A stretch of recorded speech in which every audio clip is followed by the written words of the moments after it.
Fala, Rovai, o editorial do Fórum 11:30, queridas, queridos e querides.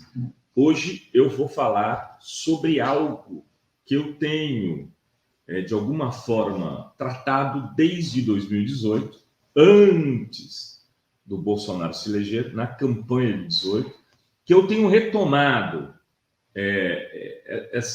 esse tema também aqui nos últimos meses, e que agora ganha força, ganha volume por conta de uma matéria publicada no site Metrópolis, que diz que Bolsonaro já tem um projeto para ampliação do número de ministros do Supremo de 11 para 15, que esse projeto já estaria na sua mesa e seria talvez um dos primeiros do seu novo governo, se ele vier a ser reeleito. Bom, antes de mais nada, quero dizer o seguinte: eu acredito muito pouco na reeleição do Bolsonaro. Eu acho que, se o jogo for jogado dentro da política, o Lula será o presidente da República a partir de 1 de janeiro de 2023. Dito isso, quero dizer o seguinte: há um risco mínimo, mas se porventura isso vier a acontecer, o risco passa a ser máximo para a democracia brasileira. Entre outras coisas, exatamente por conta disso. Bolsonaro, em se reelegendo, não vai se contentar em ocupar o cargo por mais 4 anos e nem se contentará em fazer uma gestão com limites colocados pela institucionalidade, porque ele vai ter a seu favor o discurso de que, por exemplo, o Supremo foi derrotado no processo eleitoral, que derrotou Alexandre, o ministro Alexandre, que derrotou o Lula, o PT, os sindicatos, a Globo, e isso permitirá que ele tome decisões muito mais contundentes do que teve neste período deste mandato que se encerra agora no final do ano. Por que ele não fez, então, o Rovai no primeiro mandato? Primeiro, que Bolsonaro, ao assumir em 2019, ele teve que montar um governo e montou baseando-se no discurso da antipolítica. Se cercou de pessoas que eram oriundas do partido digital que ele tinha montado, os influencers, daquele pessoal que havia sido eleito com ele. Então, estava lá o ministro da Educação, Vélez, se não me engano, depois colocou o Entraub, estava lá a Joyce como líder no Congresso, a sua representante na Câmara dos Deputados era a Joyce, uma ministra, uma deputada eleita de primeiro mandato.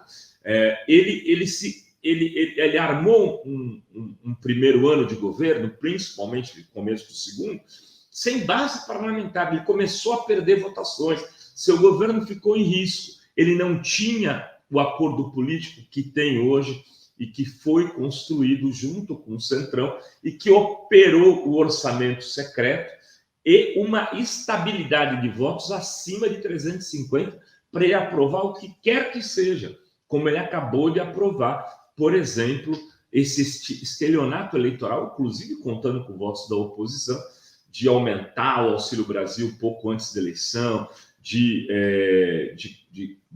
dar vale para taxista, caminhoneiro, etc. e tal. Enfim, ele não teve essa condição, então, política para operar isso no primeiro mandato. Quando passou a ter o apoio do Centrão, já ficaria estranho ir para cima do Supremo usando uma lei dessa, porque ainda ele não tinha sido reeleito. Em sendo reeleito, a força dele passa a ser muito maior. Até porque ele vai ter derrotado o Lula, que é a grande ameaça eleitoral para o seu projeto ditatorial. Lula e o PT são os adversários que podem segurar a onda de Bolsonaro. Derrotando-os, acabou. Bolsonaro fica com um vazio político para operar política por 10, 15 anos, e ele vai fazê-lo se tiver essa possibilidade. Elege, troca 2 ministros do Supremo, a Carmen Lúcia e o Lewandowski, que têm os seus mandatos que vão ser vencidos agora, em 2023, ou seja, já são da conta do próximo presidente, e aí nomeia mais 4, né, nessa ampliação para 15. Nomeando 4, com esses 2 que vão se renovar e com os 2 que já tem, o Cássio e o...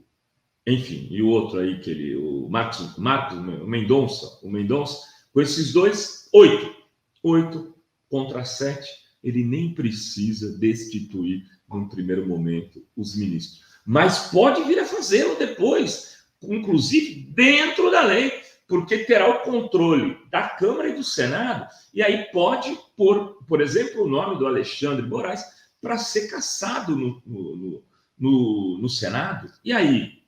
Quer dizer, aí ele fica com 9, fica com 10, fica com quantos quiser. Mas o que vai acontecer com o apoio internacional dele? Ele está se lixando para isso.